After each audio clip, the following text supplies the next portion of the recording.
اعوذ باللہ من الشیطان الرجیم بسم اللہ الرحمن الرحیم۔ آج ہم بات کریں گے حفاظت قرآن کی تاریخ کے موضوع پر۔ عہد رسالت میں حفاظت قرآن۔ قرآن کریم چونکہ ایک ہی مرتبہ پورا کا پورا نازل نہیں ہوا،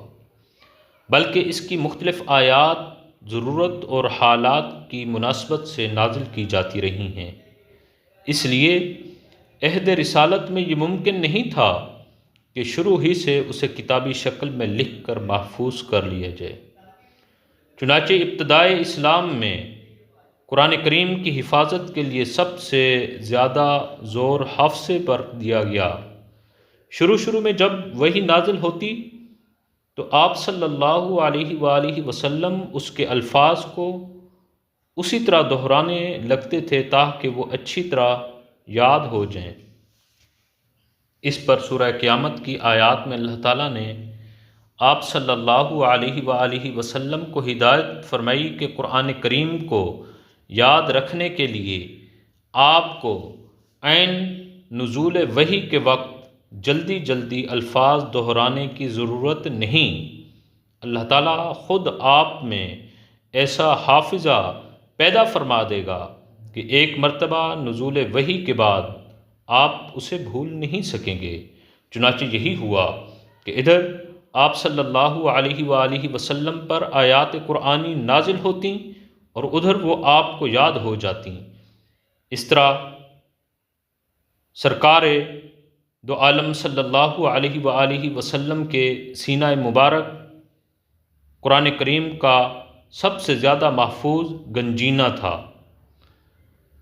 جس میں کسی ادنیٰ غلطی یا ترمیم و تغیر کا امکان نہیں تھا۔ پھر آپ مزید احتیاط کے طور پر ہر سال رمضان مبارک کے مہینے میں سیدنا جبرائیل علیہ السلام کو قرآن کریم سنایا کرتے تھے، اور جس سال آپ صلی اللہ علیہ وآلہ وسلم کا وصال ہوا، اس سال آپ صلی اللہ علیہ وآلہ وسلم نے 2 مرتبہ سیدنا جبرائیل علیہ السلام کے ساتھ دور کیا۔ پھر آپ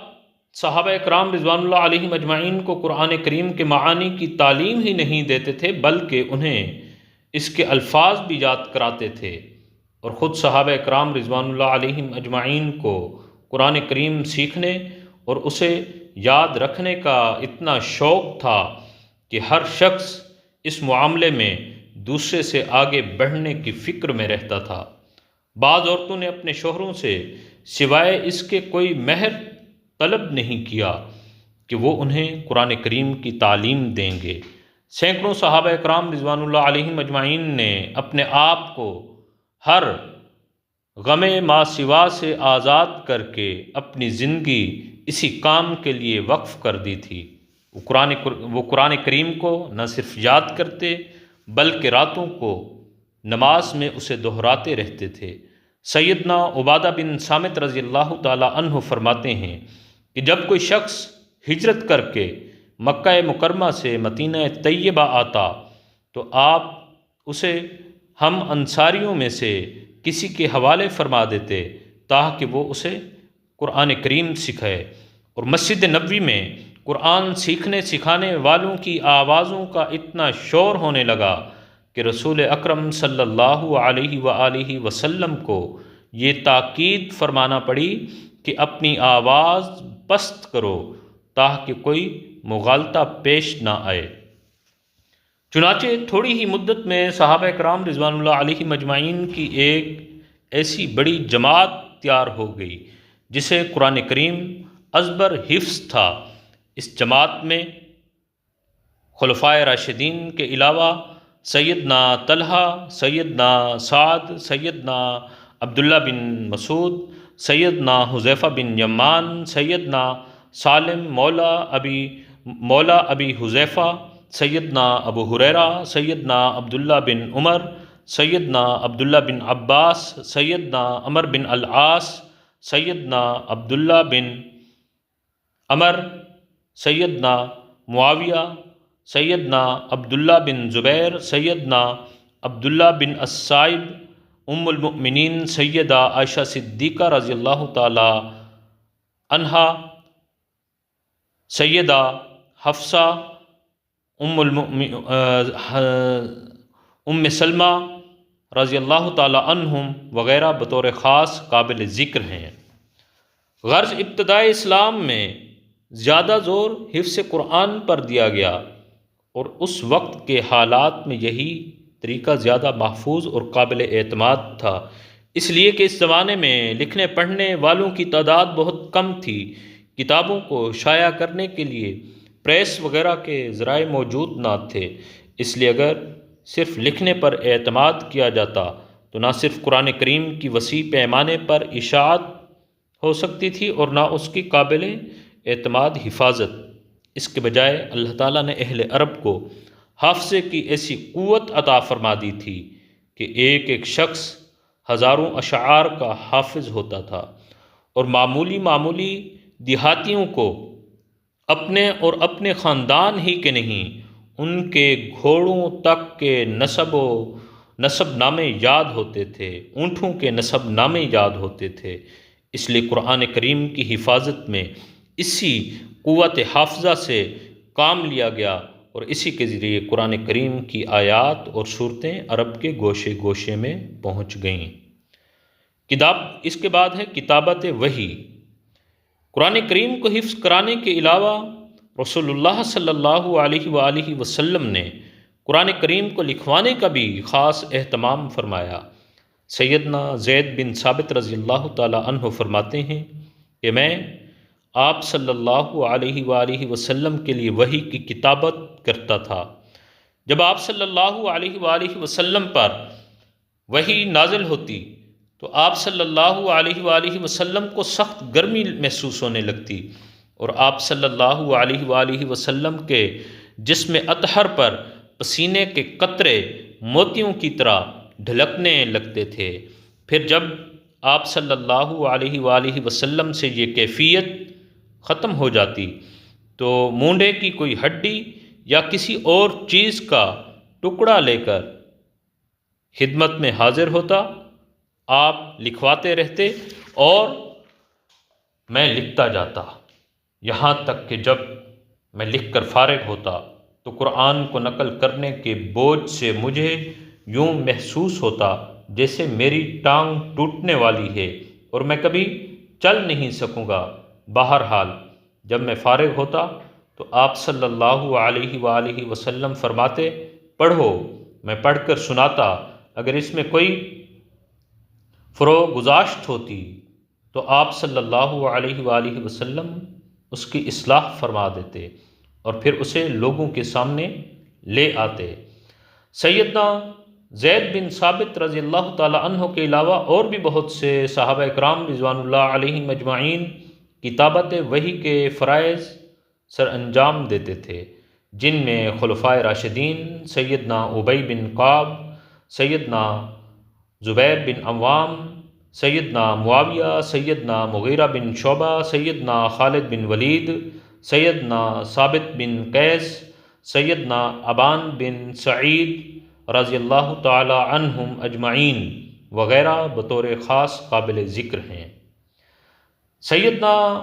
عثمان غنی رضی اللہ تعالی عنہ فرماتے ہیں کہ رسول اللہ صلی اللہ علیہ وآلہ وسلم کا معمول یہ تھا کہ جب قرآن کریم کا کوئی حصہ نازل ہوتا تو آپ صلی اللہ علیہ وآلہ وسلم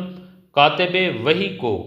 یہ ہدایت بھی فرما دیتے تھے کہ اسے فلاں صورت میں فلاں فلاں آیات کے بعد لکھا جائے۔ اسی زمانے میں چونکہ عرب میں کاغذ نہ ہونے کے برابر تھا، اس لیے یہ قرآنی آیات زیادہ تر پتھر کی سلوں، چمڑوں کے پارچوں، کھجور کی شاخوں، بانس کے ٹکڑوں، درخت کے پتوں اور جانوروں کی ہڈیوں پر لکھی جاتی تھیں۔ البتہ کبھی کبھی کاغذ کے ٹکڑے بھی استعمال کیے گئے ہیں۔ اسی طرح عہد رسالت میں قرآن کریم کا ایک نسخہ تو وہ تھا جو رسول اللہ صلی اللہ علیہ وسلم نے اپنی نگرانی میں لکھوایا تھا، اگرچہ وہ مرتب کتاب کی شکل میں نہیں تھا بلکہ متفرق پارچوں کی شکل میں تھا۔ اس کے ساتھ ہی بعض صحابہ کرام رضوان اللہ علیہم اجمعین بھی اپنی یادداشت کے لیے آیات قرآنی اپنے پاس لکھ لیتے تھے، اور یہ سلسلہ اسلام کے ابتدائی عہد سے جاری تھا۔ چنانچہ سیدنا عمر بن خطاب رضی اللہ تعالی عنہ کے اسلام لانے سے پہلے ہی ان کی بہن اور بہنوئی کے ایک صحیفے میں آیات قرآنی لکھی ہوئی تھیں۔ سیدنا ابو بکر صدیق رضی اللہ تعالی عنہ کے عہد میں جمع قرآن، لیکن رسول اللہ صلی اللہ علیہ وسلم کے زمانے میں قرآن کریم کے جتنے نسخے لکھے گئے تھے ان کی کیفیت یہ تھی کہ یا تو وہ متفرق اشیاء پر لکھے ہوئے تھے، کوئی آیت چمڑے پر، کوئی درخت کے پتے پر، کوئی ہڈی پر، یا وہ مکمل نسخے نہیں تھے۔ کسی صحابی کے پاس ایک سورت لکھی ہوئی تھی، کسی کے پاس 5 سورتیں، اور کسی کے پاس چند آیات، اور بعض صحابہ اکرام رضوان اللہ علیہم اجمعین کے پاس آیات کے ساتھ تفسیری جملے بھی لکھے ہوئے تھے۔ اس بنا پر سیدنا ابو بکر صدیق رضی اللہ تعالی عنہ نے اپنے عہد خلافت میں یہ ضروری سمجھا کہ قرآن کریم کے ان منتشر حصوں کو یکجا کر کے محفوظ کر دیا جائے۔ انہوں نے یہ کارنامہ جن محرکات کے تحت اور جس طرح انجام دیا اس کی تفصیل سیدنا زید بن ثابت رضی اللہ تعالی عنہ نے یہ بیان فرمائی کہ جنگ یمامہ کے فوراً بعد سیدنا ابو بکر صدیق رضی اللہ تعالی عنہ نے ایک روز مجھے پیغام بھیج کر بلوایا۔ میں ان کے پاس پہنچا تو وہاں سیدنا عمر بن خطاب رضی اللہ تعالی عنہ بھی موجود تھے۔ سیدنا ابو بکر صدیق رضی اللہ تعالی عنہ نے مجھ سے فرمایا کہ عمر نے ابھی آ کر مجھ سے یہ بات کہی کہ جنگ یمامہ میں قرآن کریم کے حفاظ کی ایک بڑی جماعت شہید ہو گئی، اور اگر مختلف مقامات پر قرآن کریم کے حفاظ اسی طرح شہید ہوتے رہے تو مجھے اندیشہ ہے کہ کہیں قرآن کریم کا ایک بڑا حصہ ناپید نہ ہو جائے، لہٰذا میری رائے یہ ہے کہ آپ اپنے حکم سے قرآن کریم کو جمع کروانے کا کام شروع کر دیں۔ میں نے عمر بن خطاب رضی اللہ تعالی عنہ سے کہا کہ جو کام رسول اللہ صلی اللہ علیہ وسلم نے نہیں کیا وہ ہم کیسے کریں؟ سیدنا عمر رضی اللہ تعالی عنہ نے سیدنا صدیق اکبر رضی اللہ تعالی عنہ کو جواب دیا، اللہ کی قسم یہ کام بہتر ہی بہتر ہے۔ اس کے بعد عمر مجھ سے بار بار یہی کہتے رہے، یہاں تک کہ مجھے بھی اس پر شرح صدر ہو گیا، اور اب میری رائے بھی وہی ہے جو عمر کی رائے ہے۔ اس کے بعد سیدنا ابو بکر صدیق رضی اللہ تعالی عنہ نے مجھ سے فرمایا کہ تم نوجوان اور سمجھدار آدمی ہو، ہمیں تمہارے بارے میں کوئی بدگمانی نہیں، تم رسول اللہ صلی اللہ علیہ وآلہ وسلم کے سامنے کتابت وحی کا کام بھی کرتے رہے ہو، لہٰذا تم قرآن کریم کی آیات کو تلاش کر کے انہیں جمع کرو۔ سیدنا زید بن ثابت رضی اللہ تعالی عنہ فرماتے ہیں کہ اللہ کی قسم اگر یہ حضرات مجھے کوئی پہاڑ ڈھونے کا حکم دیتے تو مجھ پر اس کا اتنا بوجھ نہ ہوتا جتنا جمع قرآن کے کام کا ہوا۔ میں نے ان سے کہا کہ آپ وہ کام کیسے کر رہے ہیں جو رسول اللہ صلی اللہ علیہ وآلہ وسلم نے نہیں کیا؟ سیدنا ابو بکر صدیق رضی اللہ تعالی عنہ نے فرمایا کہ اللہ کی قسم یہ کام بہتر ہی بہتر ہے۔ اس کے بعد سیدنا ابو بکر صدیق رضی اللہ تعالی عنہ مجھ سے بار بار یہی کہتے رہے، یہاں تک کہ اللہ تعالیٰ نے میرا سینہ اسی رائے کے لیے کھول دیا جو سیدنا ابو بکر و عمر رضی اللہ تعالی عنہما کی رائے تھی۔ چنانچہ میں نے قرآنی آیات کو تلاش کرنا شروع کیا اور کھجور کی شاخوں، پتھر کی تختیوں اور لوگوں کے سینوں سے قرآن کریم کو جمع کیا۔ جمع قرآن کے سلسلے میں سیدنا زید بن ثابت رضی اللہ تعالی عنہ کا طریقہ کار۔ اس موقع پر جمع قرآن کے سلسلے میں سیدنا زید بن ثابت رضی اللہ تعالیٰ عنہ کے طریقہ کار کو اچھی طرح سمجھ لینا چاہیے۔ جیسا کہ پیچھے ذکر آ چکا ہے، وہ خود حافظ قرآن تھے، لہٰذا وہ اپنی یادداشت سے پورا قرآن لکھ سکتے تھے۔ ان کے علاوہ بھی سینکڑوں حفاظ اس وقت موجود تھے، ان کی ایک جماعت بنا کر بھی قرآن کریم لکھا جا سکتا تھا۔ اس لیے قرآن کریم کے جو نسخے رسول اللہ صلی اللہ علیہ وسلم کے زمانے میں لکھے گئے تھے، سیدنا زید رضی اللہ تعالیٰ عنہ ان سے بھی قرآن کریم نقل فرما سکتے تھے، لیکن انہوں نے احتیاط کے پیش نظر صرف کسی ایک طریقے پر بس نہیں کیا، بلکہ ان تمام ذرائع سے بیک وقت کام لے کر اس وقت تک کوئی آیت اپنے صحیفوں میں درج نہیں کی جب تک اس کے متواتر ہونے کی تحریری اور زبانی شہادتیں نہیں مل گئیں۔ اس کے علاوہ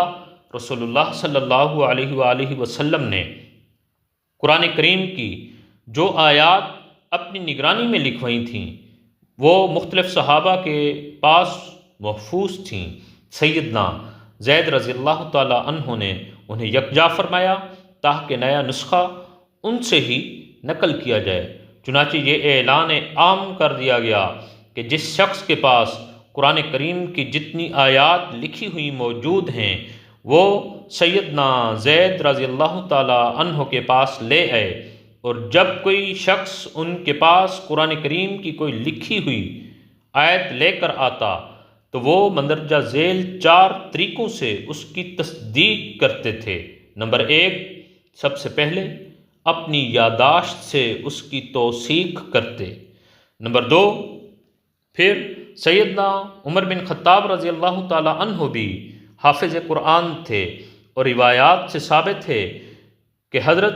ابوبکر صدیق رضی اللہ تعالیٰ عنہ نے ان کو بھی اس کام میں سیدنا زید رضی اللہ تعالیٰ عنہ کے ساتھ لگا دیا تھا، اور جب کوئی شخص کوئی آیت لے کر آتا تو سیدنا زید اور سیدنا عمر بن خطاب رضی اللہ تعالیٰ عنہما دونوں مشترک طور پر اسے وصول کرتے تھے۔ نمبر 3، کوئی لکھی ہوئی آیت اس وقت تک قبول نہیں کی جاتی تھی جب تک 2 قابل اعتبار گواہوں نے اس بات کی گواہی نہ دے دی ہو کہ یہ آیت رسول اللہ صلی اللہ علیہ وآلہ وسلم کے سامنے لکھی گئی تھی۔ نمبر 4، اس کے بعد ان لکھی ہوئی آیات کا ان مجموعوں کے ساتھ مقابلہ کیا جاتا تھا، موازنہ کیا جاتا تھا جو مختلف صحابہ کرام رضوان اللہ علیہم اجمعین نے تیار کر رکھے تھے۔ سیدنا عثمان غنی رضی اللہ تعالیٰ عنہ کے زمانے میں جمع قرآن، جب سیدنا عثمان غنی رضی اللہ تعالیٰ عنہ خلیفہ بنے تو اسلام عرب سے نکل کر روم اور فارس کے دور دراز علاقوں تک پہنچ چکا تھا۔ ہر نئے علاقے کے لوگ جب مسلمان ہوتے تو وہ ان مجاہدین اسلام یا ان تاجروں سے قرآن کریم سیکھتے جن کی بدولت انہیں اسلام کی نعمت حاصل ہوئی تھی، اور مختلف صحابہ کرام رضوان اللہ علیہم اجمعین نے قرآن کریم رسول اللہ صلی اللہ علیہ وآلہ وسلم سے مختلف قراءتوں کے مطابق سیکھا تھا، اور اللہ تعالیٰ کی طرف سے ان سب قراءتوں کے مطابق اسے پڑھنے کی اجازت تھی۔ اس لیے ہر صحابی نے اپنے شاگردوں کو اسی قراءت کے مطابق قرآن پڑھایا جس کے مطابق خود انہوں نے حضور صلی اللہ علیہ وآلہ وسلم سے پڑھا تھا۔ اس طرح قراءتوں کا یہ اختلاف دور دراز ممالک تک پہنچ گیا۔ جب تک لوگ اس حقیقت سے واقف تھے کہ قرآن کریم کی مختلف قراءتیں ہیں اور سب اللہ تعالیٰ کی طرف سے اتاری ہوئی ہیں، اس وقت تک اس اختلاف سے کوئی خرابی پیدا نہیں ہوئی۔ لیکن جب یہ اختلاف دور دراز ممالک میں پہنچا اور یہ بات ان میں پوری طرح مشہور نہ ہو سکی کہ قرآن کریم کی مختلف قراءتیں ہیں، تو اس وقت لوگوں میں جھگڑے پیش آنے لگے۔ بعض لوگ اپنی قراءت کو صحیح اور دوسرے کی قراءت کو غلط قرار دینے لگے۔ ان جھگڑوں سے ایک طرف تو یہ خطرہ تھا کہ لوگ قرآن کریم کی متواتر قراءتوں کو غلط قرار دینے کی سنگین غلطی میں مبتلا ہوں گے، دوسرے سوائے سیدنا زید رضی اللہ تعالی عنہ کے لکھے ہوئے ایک نسخے کے جو مدینہ طیبہ میں موجود تھا، پورے عالم اسلام میں کوئی ایسا معیاری نسخہ موجود نہ تھا جو پوری امت کے لیے حجت بن سکے، کیونکہ دوسرے نسخے انفرادی طور پر لکھے ہوئے تھے اور ان میں تمام قراءتوں کو جمع کرنے کا کوئی اہتمام نہیں تھا۔ اس لیے ان جھگڑوں کے تصفیے کی قابل اعتماد صورت یہی تھی کہ ایسے نسخے پورے عالم اسلام میں پھیلا دیے جائیں جن میں تمام معتبر قراءتیں جمع ہوں اور انہیں دیکھ کر یہ فیصلہ کیا جا سکے کہ کون سی قراءت صحیح اور کون سی غلط ہے۔ سیدنا عثمان غنی رضی اللہ تعالی عنہ نے اپنے عہد خلافت میں یہی عظیم الشان کارنامہ انجام دیا۔ اس غرض کے لیے سیدنا عثمان غنی رضی اللہ تعالی عنہ نے ام المؤمنین سیدہ حفصہ رضی اللہ تعالی عنہا کے پاس پیغام بھیجا کہ آپ کے پاس سیدنا ابوبکر صدیق رضی اللہ تعالی عنہ کے تیار کروائے ہوئے جو صحیفے موجود ہیں وہ ہمارے پاس بھیج دیجئے، ہم ان کو مصاحف میں نقل کر کے آپ کو واپس کر دیں گے۔ سیدہ حفصہ رضی اللہ تعالی عنہا نے وہ صحیفے سیدنا عثمان غنی رضی اللہ تعالی عنہ کے پاس بھیج دیے۔ سیدنا عثمان غنی رضی اللہ تعالی عنہ نے 4 صحابہ کرام رضوان اللہ علیہم اجمعین کی ایک جماعت بنائی جو سیدنا زید بن ثابت، سیدنا عبداللہ بن زبیر، سیدنا سعید بن العاص، سیدنا عبد الرحمن بن حارث بن حشام رضی اللہ تعالی عنہم پر مشتمل تھی۔ اس جماعت کو اس کام پر مامور کیا گیا کہ وہ سیدنا ابوبکر صدیق رضی اللہ تعالی عنہ کے صحیفوں سے نقل کر کے کئی ایسے مصاحف تیار کرے جن میں صورتیں بھی مرتب ہوں۔ ان 4 صحابہ اکرام رضوان اللہ علیہم اجمعین میں سے سیدنا زید رضی اللہ تعالی عنہ انصاری تھے اور باقی تینوں حضرات قریشی صحابہ کرام رضوان اللہ علیہم اجمعین تھے۔ اس لیے سیدنا عثمان غنی رضی اللہ تعالی عنہ نے ان سے فرمایا کہ جب تمہارا اور زید کا قرآن کے کسی حصے میں اختلاف ہو، یعنی اس میں اختلاف ہو کہ کون سا لفظ کس طرح لکھا جائے، تو اسے قریش کی زبان کے مطابق لکھنا، اس لیے کہ قرآن کریم انہی کی زبان میں نازل ہوا ہے۔ بنیادی طور پر تو یہ کام مذکورہ 4 حضرات ہی کے سپرد کیا گیا تھا، لیکن پھر دوسرے صحابہ کرام رضوان اللہ علیہم اجمعین کو بھی ان کی مدد کے لیے ساتھ لگا دیا گیا۔ یہ پوری تفصیل اور اس سلسلے کی تمام روایات فتح الباری میں موجود ہیں۔ ان حضرات نے کتابت قرآن کے سلسلے میں مندرجہ ذیل کام انجام دیا۔ نمبر 1، سیدنا ابوبکر صدیق رضی اللہ تعالی عنہ کے زمانے میں جو نسخہ تیار ہوا تھا اس میں صورتیں مرتب نہیں تھیں، بلکہ ہر صورت الگ الگ لکھی ہوئی تھی۔ ان حضرات نے تمام صورتوں کو ترتیب کے ساتھ ایک ہی مصحف میں لکھا۔ نمبر 2، قرآن کریم کی آیات اسی طرح لکھیں کہ ان کے رسم الخط میں تمام متواتر قراءتیں سما جائیں، اس لیے ان پر نہ نقطے لگائے گئے اور نہ ہی حرکات، تاکہ اسے تمام متواتر قراءتوں کے مطابق پڑھا جا سکے۔ نمبر 3،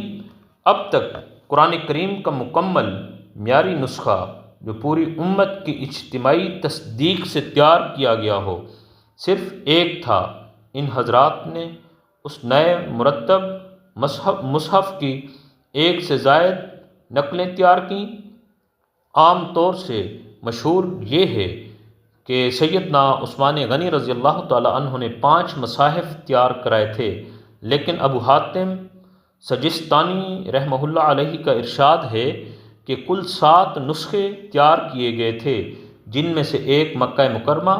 ایک شام، ایک یمن، ایک بحرین، ایک بصرہ اور ایک کوفہ بھیج دیا گیا، اور ایک مدینہ طیبہ میں محفوظ رکھا گیا۔ اور پھر ان مصاحف سے پوری امت میں قرآن مجید کی نقول تیار کر کے بھیجی گئیں،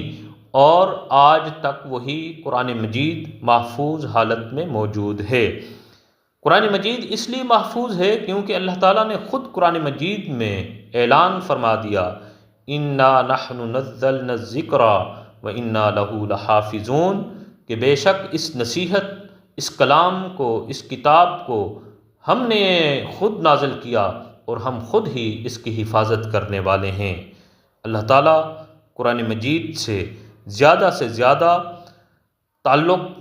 بنانے، تعلق کو مضبوط کرنے کی تمام اہل ایمان کو توفیق عطا فرمائے، آمین۔